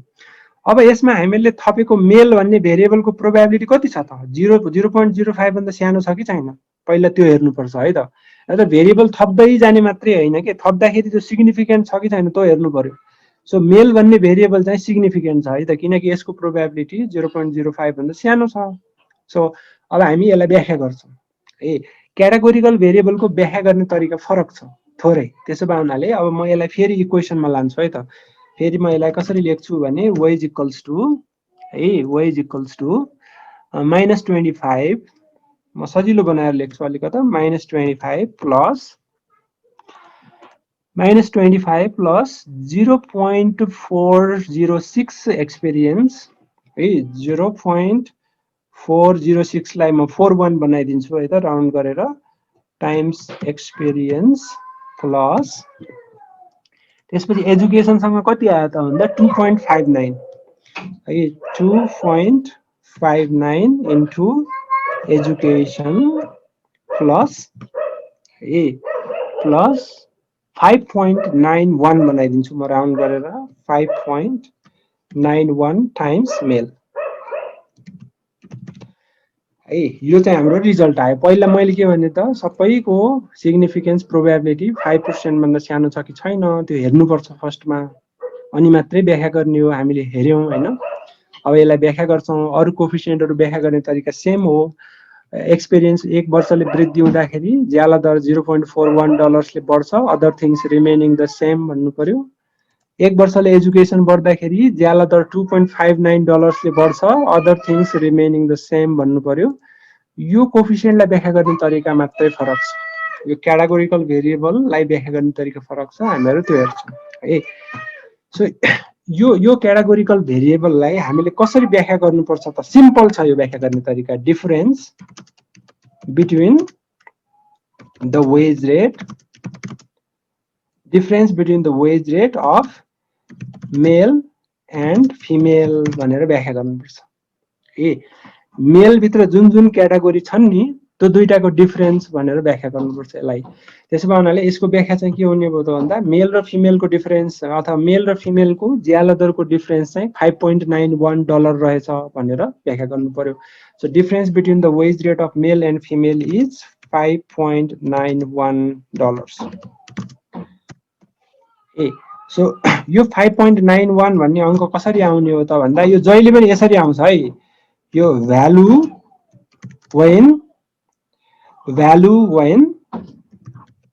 category equals to 1 minus value when category equals to 0। मैले यहाँ किन भन्दैछु भने तपाईलाई मेल र फिमेल मध्ये कसको बढी रहेछ भन्ने जान्न मन लाग्यो भने यो जहिले पनि कसरी आउँछ त? यो 1 क्याटेगोरी 1 तपाईले कसलाई दिनु भएको छ हैन, 1 कसलाई दिनु भएको छ माइनस 0 कसलाई दिनु भएको छ। तपाईले 1 कसलाई दिनु भएको छ त यहाँ 1 चाहिँ तपाईले मेललाई दिनु भएको छ है, 0 कसलाई दिनु भएको छ त फिमेललाई दिनु भएको छ। त्यही भएर मेल माइनस फिमेल है, मेल माइनस फिमेल। सो 1 चाहिँ तपाईले मेललाई दिनु भएको छ, 0 चाहिँ तपाईले फिमेललाई दिनु भएको छ। सो 1 माइनस 0 गर्नुपर्छ क्या जहिले पनि यसको भ्यालु इन्टरप्रेट गर्न। 1 माइनस 0 इक्वल्स टु कति त 5.9 आयो भने अब मेलको बढी होला कि फिमेलको बढी होला? योबाट यो घटाउँदाखेरि पोजिटिभ आयो भने के हुन्छ त, मेलको ज्याला दर चाहिँ फिमेलको भन्दा $5.99 बढी रहेछ पर आवर भन्ने यसले बुझाउने भयो। सो यसरी क्याटेगोरिकल भेरिएबललाई हामी सिम्पली कसरी व्याख्या गर्छौँ त, पहिला त प्रोबेबिलिटी हेर्छौँ। प्रोबेबिलिटी 0.05 भन्दा कम छ भने त्यसपछि 1 र 0 को क्याटेगोरीको डिफरेन्सको रूपमा व्याख्या गर्छौँ। यहाँ चाहिँ 1 र 0 भनेको 1 भनेको मेल हो, 0 भनेको फिमेल हो। त्यही भएर हामीले मेल र फिमेलको ज्याला दरमा $5.91 को डिफरेन्स रहेछ भनेर हामीहरू व्याख्या गर्छौँ। ल अब यसमा फेरि एउटा भेरिएबल म फेरि थप्छु है त लास्टमा। त्यो भेरिएबल के थप्छु भने एउटा होइन म दुईटा थप्छु अझै है त। आर स्क्वायर कति बढ्दो रहेछ हेरौँ। लिनियरमा जान्छु होइन, एउटा म्यारिटल स्टेटस भन्ने थप्छु म, एउटा क्याटेगोरी पनि थप्छु, प्लेस अफ रेसिडेन्स पनि थप्छु है त म। कहाँ बस्छ, सहरमा बस्छ कि गाउँमा बस्छ भन्ने पनि थपेँ, सरकारी जागिरी हो कि कस्तो हो भन्ने पनि थपेँ, मैले बिहा गरेछ कि छैन भनेर पनि थपेँ है त। अब आर स्क्वायर कति आउँछ हेरौँ। सो आर स्क्वायर चाहिँ कति आयो त भन्दा खासै वृद्धि भएन, 24%बाट 25% मात्रै पुग्यो। 25% मात्रै पुग्यो। त्यही भएर यति धेरै भेरिएबल थप्दाखेरि पनि खासै फाइदा भएन। अब तल प्रोबेबिलिटी हेरौँ है त। प्रोबेबिलिटी कसको आयो त, 0.05 भन्दा सानो कसको आयो। अब तपाईँले स्क्रिन देख्न सक्नुहुन्छ कि सक्नुहुन्न होइन, देख्न सक्नुहुन्छ भने एउटा म्यारिटल स्ट्याटसको प्रोबेबिलिटी चाहिँ 24 आछ, 0.24 आछ एउटा। अनि प्लेस अफ रेसिडेन्सको हो, यो म्यारिटल स्ट्याटसले खासै फरक पार्दो रहेछ। यतिखेर तपाईँले के भन्नु पर्यो त, अब बिहा गर्ने मान्छे र नगरेको मान्छेको ज्याला दरमा खासै फरक हुँदो रहेछ है। म्यारिटल स्ट्याटसले वेज रेटमा सिग्निफिकेन्ट डिफरेन्स पार्दो रहेनछ। सो म्यारिड छ कि अनम्यारिड छ भन्नेले वेज रेट डिफरेन्स हुँदो रहेनछ भन्ने व्याख्या गर्नु पर्यो है। There is no significant difference between married and unmarried workers भनेर लेख्न सक्नुहुन्छ। अनि प्लेस अफ रेसिडेन्सले पनि खासै फरक पार्दो रहेछ। नेपालमा चाहिँ फरक पार्छ है। नेपालमा काठमाडौँमा काम गर्नु र बाहिर काम गर्नुमा त वेज रेटमा धेरै फरक हुन्छ। तर अब यो चाहिँ विदेशको डेटा भएको हुनाले विदेशको डेटा भएको हुनाले विदेशमा त गाउँमा र सहरमा उस्तै हुन्छ ज्यादातर। सो विदेशमा यो चाहिँ युएसको डेटा हो, अमेरिकाको। अमेरिकामा चाहिँ अब सबैतिर मिनिमम वेज रेट तोकिदिएको हुन्छ। गाउँमा गए नि $20 दिनै पर्ने, सहरमा गए नि $20 मिनिमम दिनै पर्ने। सो त्यस्तो मिनिमम वेज रेटको कारणले गर्दाखेरि तपाईँले गाउँमा काम गरे नि सहरमा काम गरे नि अमेरिकामा चाहिँ केही फरक पर्दैन भन्ने प्रोबेबिलिटी 0.05 भन्दा बढी भएकोले देखायो। सो यसरी हामीले भेरिएबल थप्दै जाँदाखेरि आर स्क्वायरको मान बढ्दै जाँदो रहेछ कि। तर आर स्क्वायरको मान धेरै ठुलो हुनको लागि चाहिँ हामीले यहाँ रेलेभेन्ट भेरिएबल थप्नुपर्छ कि। भेरिएबल त थप्यौँ तर सिग्निफिकेन्ट भेरिएबल थपेनौँ, यसलाई एक्सप्लेन वेज रेटलाई एक्सप्लेन गर्न सक्ने भेरिएबल थपेनौँ भने खासै आर स्क्वायरमा वृद्धि हुँदैन। हामीले यति गरेपछि पनि आर स्क्वायर जम्मा कति छ त, 25-26% मात्रै छ। अब आर स्क्वायर कति भएको राम्रो भन्ने क्वेसनको चाहिँ सिधा सिधा आन्सर हुँदैन होइन। तर जेनरली 50% भन्दा बढी ल्याउन सकियो भने त्यतिखेर हामीहरूको मोडेलको एक्सप्लेनेटरी पावर चाहिँ बढेर जान्छ। सो यस्तो क्रस सेक्सन डेटा जुन प्राइमरी डेटा भनेर भन्छौँ, प्राइमरी डेटामा आर स्क्वायर 90% कहिले पनि आउँदैन है। फेरि त्यो सपनाको पछाडि कसैले पनि लाग्नु हुँदैन। 80% पनि आउँदैन, धेरै रेयर केसमा आउँछ। सो त्यसो भावनाले प्राइमरी डेटामा हाम्रो टार्गेट चाहिँ 0.5 भन्दा माथि आयो भने राम्रो भन्नेमा हुनुपर्छ। आर स्क्वायर 80% आएन भने त तनाव धेरै लिनु हुँदैन। ल म यतिकैमा रोक्छु होइन। अब यसमा केही जिज्ञासा छ भने हामी छलफल गर्छौँ र त्यसपछि हाम्रो रोहनजीले कुनै चिज बाँकी छ भने गर्नुहुन्छ।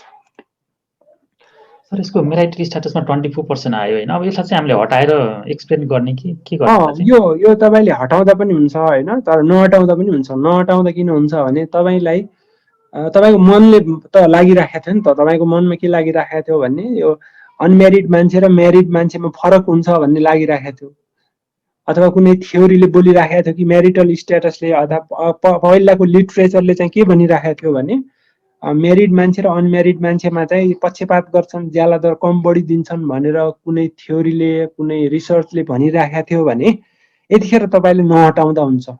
तपाईँको रिसर्चले नयाँ कुरा देखायो भन्न पाउनुहुन्छ नि त। पहिलाको रिसर्चले चाहिँ म्यारिड र अनम्यारिडमा फरक हुन्छ भनेर देखाइराखेको थियो, तर मेरोले चाहिँ त्यस्तो केही पनि फरक हुँदैन भन्ने देखायो भनेर तपाईँले भन्न पाउनुहुन्छ। सो तपाईँको मनले प्रिभियस रिसर्चले यो चाहिँ भेरिएबलको रूपमा युज गर्न मिल्छ भनेर भन्छ भने यतिखेर डिलिट गर्न हुँदैन। यो त नयाँ फाइन्डिङ हो तपाईँको लागि। तपाईँले चाहिँ मेरिटल स्ट्याटसले केही पनि फरक हुँदो रहन्छ भन्ने नयाँ चाहिँ कुरा पत्ता लगाउनु हो। सो त्यो कुरो अझै इन्ट्रेस्टिङ हुनसक्छ। त्यस्तै प्लेस अफ रेसिडेन्सले पनि काठमाडौँमा काम गर्नु र काभ्रेमा काम गर्नुमा केही फरक छैन, प्लेस अफ रेसिडेन्सले फरक पार्दैन भन्ने निकाल्नु हो भने त्यो पनि नयाँ चिज हुनसक्छ। त्यही भएर इन्सिग्निफिकेन्ट देखिँदैमा डिलिट गर्ने होइन भेरिएबल, त्यो चाहिँ तपाईँको नयाँ फाइन्डिङको रूपमा पनि आउन सक्छ। सर यो आर स्क्वायर र एडजस्टेड आर स्क्वायरको बिचमा के फरक हुन्छ सर? अब एडजस्टेड आर स्क्वायर र आर स्क्वायरमा यस्तो के हुन्छ भने, जस्तो म चाहिँ यो कतिखेर हेर्नुपर्छ भन्नेबाट सुरु गर्छु है त। यदि तपाईँको स्याम्पल साइज चाहिँ है, हाम्रो स्याम्पल साइज चाहिँ 540 छ होइन, 540 जति छ, यहाँ 539 निकालिराखेको छ। हाम्रो स्याम्पल साइज 540 को हाराहारीमा छ। सो स्याम्पल साइज 100 भन्दा ठुलो भयो भने तपाईँले R square R bar square केही पनि नहेर्दा हुन्छ। जस्तो यो केसमा यो 25 छ, यो पनि लगभग 25 छ होइन, खासै फरक छैन नि त। माथिको केसमा पनि के छ त, आर स्क्वायर 24 छ, लगभग 24 छ। सो स्याम्पल साइज ठुलो छ भने आर स्क्वायर आर बार स्क्वायरको केही पनि डिफरेन्स केयर गर्नु हुँदैन। आर स्क्वायर जति आछ त्यसलाई रिपोर्ट गर्ने हो स्याम्पल साइज ठुलो छ भने। तर स्याम्पल साइज तपाईँको सानो छ भने त्यति बेला यो दुईटा फरक पर्छ। स्याम्पल साइज सानो छ भने तपाईँले आर स्क्वायरलाई रिपोर्ट गर्नुको साटो आर बार स्क्वायरलाई रिपोर्ट गर्नुपर्छ, त्यतिखेर डिफरेन्स हुन्छ दुईटाको बिचमा। सो अब यो आर बार स्क्वायरलाई रिपोर्ट गर्नुपर्ने किन हो त स्मल स्याम्पलमा भन्दा, किनकि स्मल स्याम्पलमा रिसर्चरले जुन एक्सपेरिमेन्ट अहिले हामीले गऱ्यौँ नि, आर स्क्वायर सानो आयो भनेर जबरजस्ती हामीले भेरिएबल थप्यौँ नि होइन। कहिलेकाहीँ चाहिँ अब भोलि तपाईँको रिसर्च चाहिँ रिजेक्ट हुन्छ, आर स्क्वायर यो 35% आर स्क्वायर आएको के काम लाग्छ यो अध्ययन भनेर क्वेसन उठाउँछन् कसैले कि भनेर तपाईँले जबरजस्ती भेरिएबल थप्न थाल्नुहुन्छ क्या। तपाईँले यहाँ 10 वटा भेरिएबल थप्नुहुन्छ भए जतिको। सो त्यो कुराबाट हतोत्साहित गर्नको लागि चाहिने भेरिएबल पो थप्नु पर्यो त होइन। जस्तो हो तपाईँलाई अब तपाईँले चामलमा कति खर्च गर्नुहुन्छ भन्ने कुराले वेज रेट डिटरमाइन गर्छ त गर्दैन। चामलमा कति खर्च गर्नुहुन्छ भन्ने कुराले वेज रेट डिटरमाइन गर्दैन। तर आर स्क्वायर बढ्छ कि भनेर तपाईँले यहाँ चामलमा आउने खर्च भन्ने भेरिएबल पनि इन्ट्रोड्युस गर्नुहुन्छ।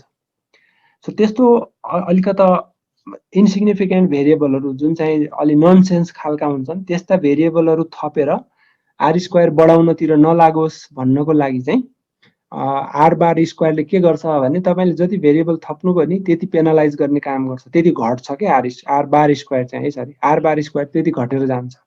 त्यही भएर स्मल स्याम्पलमा हामीले जहिले पनि आर स्क्वायरको साटो आर बार स्क्वायर अथवा एडजस्टेड आर स्क्वायर रिपोर्ट गर्नुपर्छ। यसमा धेरै ठुलो फरक चाहिँ पर्दैन पर्न चाहिँ। सो के गर्ने भने सिम्पली स्मल स्याम्पल छ भने एडजस्टेड आर स्क्वायरमा रिपोर्ट गर्ने, लार्ज स्याम्पल छ भने एडजस्टेड आर स्क्वायरलाई इग्नोर गर्ने, किनकि दुईटाको भ्यालु उस्तै हुन्छ, सेम हुन्छ। पोइन्टमा मात्रै फरक हुन्छ, 1% भन्दा पनि बढी फरक हुँदैन, पोइन्टमा मात्रै फरक हुने भावनाले लार्ज स्याम्पलमा आर स्क्वायर मात्रै हेर्दा हुन्छ, स्मल स्याम्पलमा एडजस्टेड आर स्क्वायर वा आर बार स्क्वायर चाहिँ हेर्नुपर्छ। दुईटाको इन्टरप्रिटेसन गर्ने तरिका सेम हो, दुईटाको काम सेम हो। वेज रेटमा आउने चेन्ज मध्ये कति % चेन्ज चाहिँ व्याख्या गर्छ इन्डिपेन्डेन्ट भेरिएबलले भनेर व्याख्या गर्ने हो, इन्टरप्रिटेसन सेम हो। तर लार्ज स्याम्पलमा आर स्क्वायरमा डिपेन्ड गर्ने, स्मल स्याम्पलमा आर बार स्क्वायरमा डिपेन्ड गर्ने। सब यसको फर्मुला कस्तो हुन्छ भन्ने चाहिँ अलि टेक्निकल कुरा हो, त्यो त म गइनँ होइन। जस अहिले यति सम्झिराख्नुहोस् कि स्मल स्याम्पलमा आर बार स्क्वायर, लार्ज स्याम्पलमा 100 भन्दा बढी भयो भने आर स्क्वायरमा रिलाइ गर्दा हुन्छ।